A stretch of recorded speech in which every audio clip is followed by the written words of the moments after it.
भारताच्या जोरदार हल्ल्यांमुळे बिथरलेल्या पाकिस्ताननं शस्त्रसंधीची याचना केली। मोदींकडून मोठी माहिती। पाकिस्तान गुडघ्यावर आल्यानंच शस्त्रसंधी केल्याचं स्पष्ट। 6 आणि 7 तारखेच्या मध्यरात्री दहशतवाद्यांना धडा शिकवला। आमच्या बहिणींच्या कपाळावरचं सिंदूर हटवण्याचा बदला घेतला। ऑपरेशन सिंदूरवर पंतप्रधान मोदींचं भाष्य। भारतानं 100 पेक्षा अधिक दहशतवाद्यांचा खात्मा केला। दहशतवाद्यांच्या ट्रेनिंग सेंटरवर थेट प्रहार केला। पंतप्रधान मोदींची माहिती।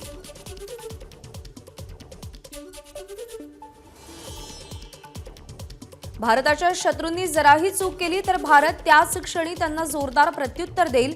अमित शहांनी एक्स पोस्ट करत प्रतिक्रिया दिली।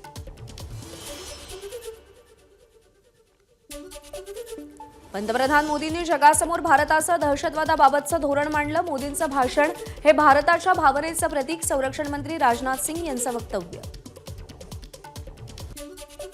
पंतप्रधानांचं संबोधन म्हणजे दहशतवादाविरुद्ध नवीन भारताच्या धोरणाची स्पष्ट घोषणा। ऑपरेशन सिंदूर केवळ लष्करी कारवाई नाही, ती आपल्या बहिणी आणि मुलींच्या सन्मानाचं रक्षण करण्याचा संकल्प आहे। योगी आदित्यनाथ यांचं वक्तव्य। पंतप्रधान नरेंद्र मोदींनी भारताची रोखठोकपणे भूमिका मांडली। टेरर आणि टॉक एकत्रित होणार नसून चर्चा झाली तर ती पीओकेवरच होईल असं मोदींनी स्पष्टपणे जगाला सांगितलं। मुख्यमंत्री देवेंद्र फडणवीसांची प्रतिक्रिया।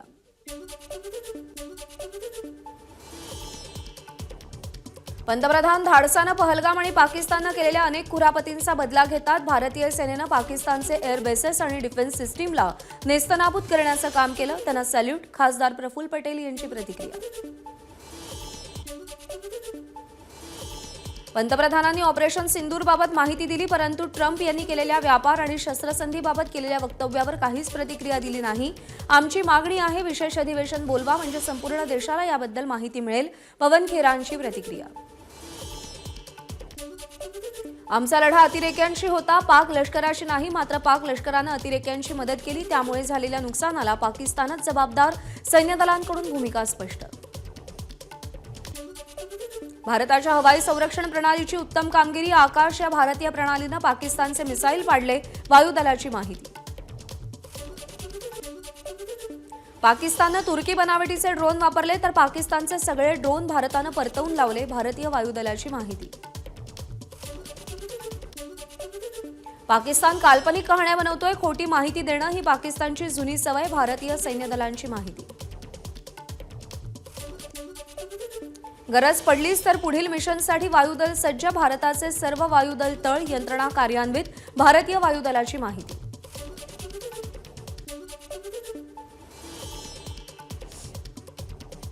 भारत आणि पाकिस्तानच्या डीजीएमओमध्ये फोनवरून बातचीत। दोन्ही देशांच्या डीजीएमओंचा हॉटलाईनवरून संवाद। दोन्ही बाजूंनी एकही गोळी जाळणार नाही, एकमेकांविरुद्ध कोणीही शत्रुत्वाची कारवाई करणार नाही या वचनबद्धतेला पुढे नेण्याशी संबंधित मुद्द्यांवर चर्चा।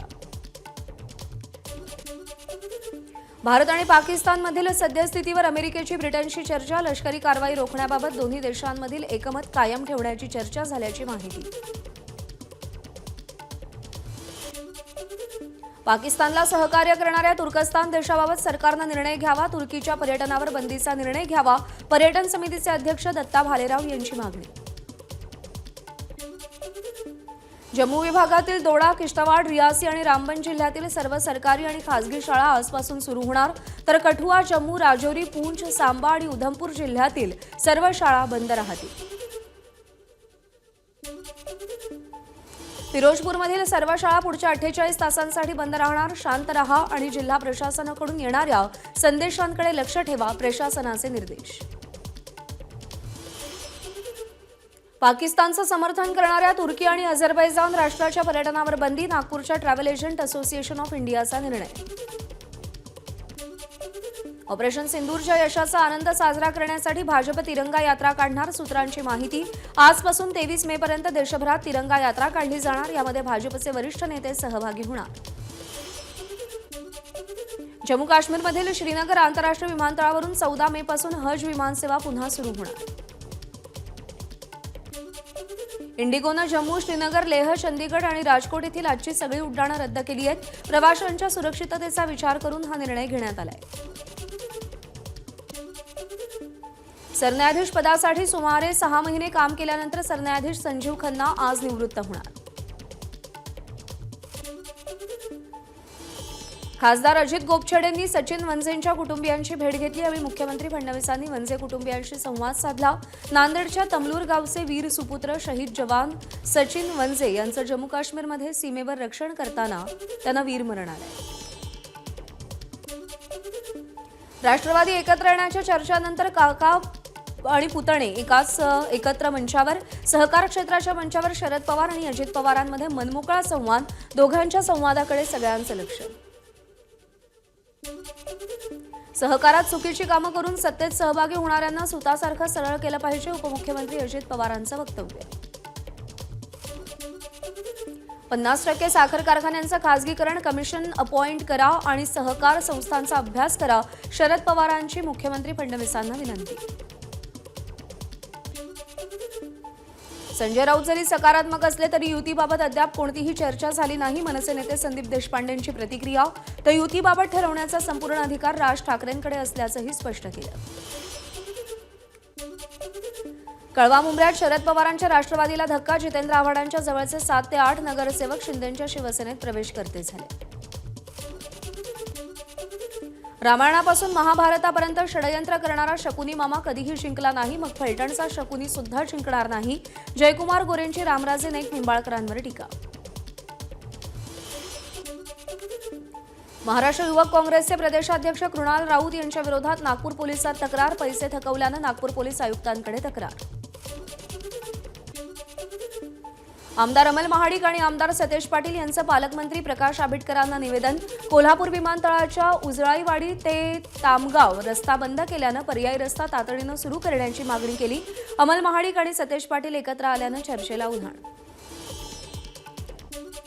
राज्यभरातील तब्बल 41,199 ग्राहकांनी नवीन वीज जोडणी मिळावी म्हणून महावितरणकडे अर्ज केले. पैसेही भरले, मात्र वीज जोडणी अद्याप नाही. यामुळे ग्राहकांकडून महावितरणाच्या कारभाराबाबत नाराजी व्यक्त. आज 10वी बोर्डाचा निकाल जाहीर होणार. अधिकृत संकेतस्थळावर दुपारी 1 वाजल्यापासून निकाल ऑनलाईन पाहता येणार. आज विदर्भाला पावसाचा ऑरेंज अलर्ट. 14 आणि 15 मेला विदर्भातील गडचिरोली, यवतमाळ, भंडारा, गोंदिया या जिल्ह्यांमध्ये मुसळधार अवकाळी पावसाचा इशारा. राज्य मंत्रिमंडळाची आज 12:30 वाजता मंत्रालयात बैठक. बैठकीत अवकाळी पावसामुळे झालेल्या नुकसानाचा आढावा घेतला जाईल. अहिल्यानगरच्या पाथर्डी तालुक्यात अवकाळी पावसाची वादळी वाऱ्यासह हजेरी. दरम्यान 20 कोसळून 2 जनावरं मृत्युमुखी पडली तर 4 घरांची पडझड. मुसळधार पावसामुळे नदी नाल्यांमध्ये पूरसदृश परिस्थिती. बीड जिल्ह्यात सलग दुसऱ्या दिवशी अवकाळी पाऊस. गेवराई, पाटोदा, वडवणी भागासह इतर ठिकाणी विजेच्या कडकडाटासह पाऊस. वादळी वाऱ्यासह झालेल्या पावसामुळे वातावरणात गारवा. काढणीला आलेल्या पिकांचं मोठं नुकसान. बीडमध्ये पेट्रोल पंपावरचं छत कोसळलं. 2 जण जखमी तर वादळी वाऱ्यामुळे झाडं उन्मळून पडली. विजेचे खांबही कोसळले. पोलीस वसाहतीतील इमारतीच्या खिडकीची तावदानं फुटली. घरातील लोक जखमी. सलग दुसऱ्या दिवशी लातूरमध्ये अवकाळी पावसाची धुवाधार बॅटिंग. अवकाळी पावसामुळे छोट्या मोठ्या नाल्यांना पुराचं स्वरूप. लातूरच्या हरंगुळ खुर्दमध्ये आंब्यांच्या बागांना मोठा फटका. पिकाला फटका बसल्यानं आंबा उत्पादक शेतकरी अडचणीत. छत्रपती संभाजीनगर जिल्ह्यातील करमाडमध्ये गारांसह अवकाळी पाऊस. पावसामुळे टरबूज वाहून गेले. छत्रपती संभाजीनगरमध्ये अवकाळी पाऊस. वेरूळची लेणी पाहण्यासाठी आलेल्या पर्यटकांची धांदल उडाली.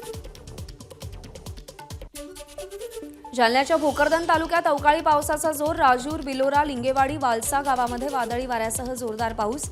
एकाच पावसात ओढे नाले भरले. पावसामुळे फळपिकांना फटका बसण्याची शक्यता. धाराशिव जिल्ह्यात वादळी वाऱ्यासह अवकाळी पावसाचा तडाखा. शेतकऱ्यांचं नुकसान. मात्र कडाक्याच्या उन्हात पावसानं हजेरी लावल्यानं वातावरणात गारवा. नांदेड शहरासह ग्रामीण भागात अवकाळी पावसाचं थैमान. अर्धापूर तालुक्यातील पारडीमध्ये काढणीला आलेली केळीची बाग जमीनदोस्त. लवकरात लवकर पंचनामे करून जास्तीत जास्त मदत द्यावी, शेतकऱ्यांची सरकारकडे मागणी.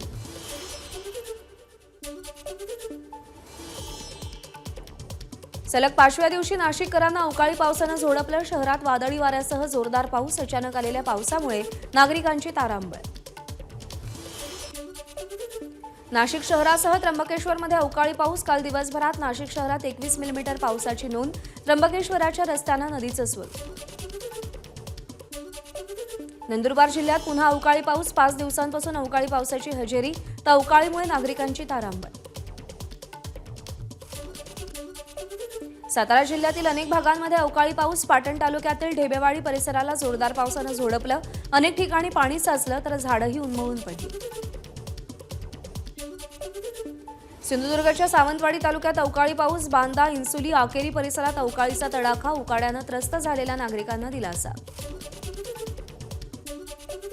अवकाळी पावसामुळे नांदेडच्या स्थलांतरित कौठा बस स्थानकामध्ये चिखल. अचानक आलेल्या पावसामुळे प्रवाशांची प्रचंड गैरसोय झाली. दरम्यान प्रवाशांनी बस स्थानकाची स्थिती पाहून संतापही व्यक्त केला. धुळ्यात तरुणाच्या बॅगमधून लाखो रुपयांचा गांजा जप्त. धुळे तालुका पोलिसांची कारवाई. इंदोरहून कल्याणला गांजा पोहोचवण्यात येणार असल्याचा तरुणाचा जबाब. सातारा जिल्ह्यातील सह्याद्री व्याघ्र प्रकल्पग्रस्त शेतकरी आक्रमक. मागण्या मान्य न झाल्यास आत्मदहनाचा निर्धार. पुनर्वसनाच्या मागण्या गेल्या 10 वर्षांपासून प्रलंबित असल्याचा आरोप. वर्ध्यामध्ये यंदा 3000 हेक्टरवर तिळाची पेरणी. शेतकऱ्यांनी बाजार समितीतच तीळ विक्रीसाठी आणावा. बाजार समितीचं आवाहन. त्यासाठी बाजार समितीतच सुविधा उपलब्ध. डोंबिवली एमआयडीसी निवासी भागातील नाल्यांची कामं अर्धवट. परिसरात दुर्गंधी. नागरिकांकडून संताप व्यक्त. पावसाळ्यापूर्वी नाल्यांची कामं पूर्ण करण्याची मागणी. सोशल मीडियावर हिंदू देवी देवतांचा अवमान करणाऱ्या 7 खात्यांवर कारवाई. या खात्यांद्वारे 2021 पासून धार्मिक तेढ निर्माण केली जायची. पोलीस महानिरीक्षक यशस्वी यादव यांच्या नेतृत्वाखाली आरोपीला अटक. कोल्हापुरात एसटी कर्मचाऱ्याला पोलीस कर्मचाऱ्याकडून मारहाण. गाडी ओव्हरटेक करण्याच्या कारणावरून बस चालकाला मारहाण केल्याची माहिती. आसिफ कलायगार या पोलीस कर्मचाऱ्यासह त्याच्या पत्नीवर गुन्हा दाखल.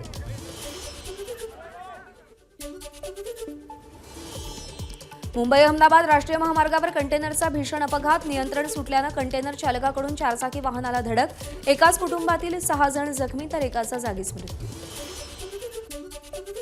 पिंपरी चिंचवडमध्ये अल्पवयीन मुलीची निर्घृण हत्या. 24 तासात आरोपींना अटक. वाद झाल्यानंतर आरोपींनी कट रचून मुलीची हत्या केल्याचा पोलिसांचा अंदाज.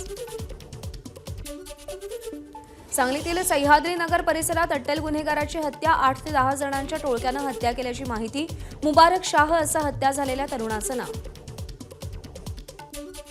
गोंदियाच्या कारंजामध्ये भरदिवसा तलवारीनं एकाची हत्या. चौघांनी 2 तलवारीनं डोक्यावर वार केले. जुन्या वादातून हत्या करण्यात आल्याची माहिती. आरोपी फरार. गडचिरोलीच्या सिरोंचामध्ये तपास मोहिमेदरम्यान एकाला अटक. आरोपीकडून चोरीच्या गुन्ह्यातील 2,51,000 रुपयांचा मुद्देमाल जप्त. दुबईतील भक्ताकडून नक्षीकाम केलेले ओम साई नाव साईचरणी अर्पण. या सुवर्णदानाची किंमत 24.5 लाख रुपये असल्याची माहिती. आयपीएलचे उर्वरित सामने 17 मे पासून खेळवले जाणार तर 3 जूनला अंतिम सामना खेळवला जाईल. पात्रता फेरीचे सामने 29 मे ते 1 जून दरम्यान खेळवले जातील. पाकिस्तानमध्ये 4.6 रिश्टर स्केल तीव्रतेचा भूकंप. राष्ट्रीय भूकंप केंद्राची माहिती. संभल शाही जामा मशीद प्रकरणी आज अलाहाबाद उच्च न्यायालयात सुनावणी. मशीद समिती उत्तरपत्र दाखल करणार. न्यायमूर्ती रोहित रंजन अग्रवाल यांच्या खंडपीठासमोर या प्रकरणाची सुनावणी. 18 मे रोजी इस्रो EOS-09 उपग्रह प्रक्षेपित करणार. पृथ्वीचे अतिशय स्पष्ट छायाचित्र पाठवणारा हा उपग्रह असेल. लष्करी ऑपरेशन आखण्यातही मदत होणार. एबीपी माझा, उघडा डोळे बघा नीट.